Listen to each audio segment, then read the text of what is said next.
Voilà, merci.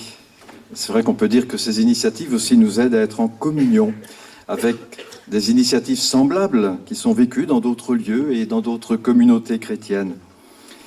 Ce lien avec d'autres paroisses et avec notre diocèse, vous savez, nous pourrons le vivre aussi, ceux qui le veulent, particulièrement cet après-midi, avec tous ceux qui viendront à la cathédrale pour faire ensemble le pèlerinage de la miséricorde, comme notre évêque nous y invite tout au long de cette année. Alors je sais qu'un certain nombre d'entre vous, vous l'avez déjà vécu, peut-être dans tel cadre, dans telle équipe, dans tel mouvement, dans tel service.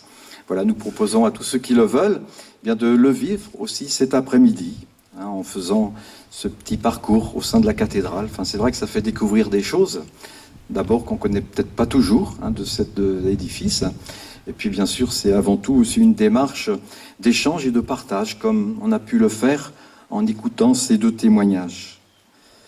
Oui, qu'à l'exemple de saint Matthieu, le publicain, lui qui est devenu apôtre et qui est devenu évangéliste pour transmettre à tous le message du salut, et qu'à sa prière aussi, nous soyons tous la paroisse de saint Matthieu-sur-Loire, heureux de nous soutenir dans une même foi, tout au long de cette nouvelle année qui commence, heureux aussi de nous soutenir dans le désir, ensemble, de faire une communauté toujours plus fervente, accueillante un peu à chacun, avec tout ce qu'il est, avec le désir de faire une communauté vraiment fraternelle.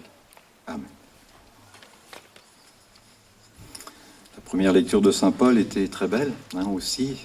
Pas tout redire, mais il nous disait comment Dieu est, Jésus est le médiateur.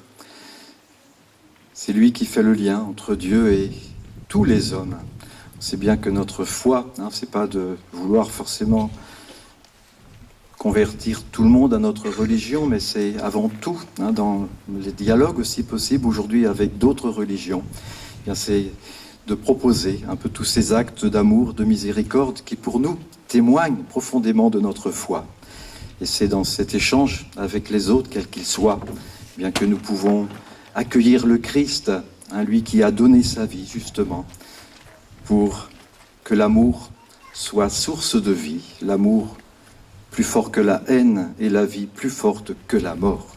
Voilà, c'est notre foi. Je vous invite maintenant à la proclamer, si vous voulez vous lever, et je vous inviterai à 3 reprises à dire « Nous croyons ».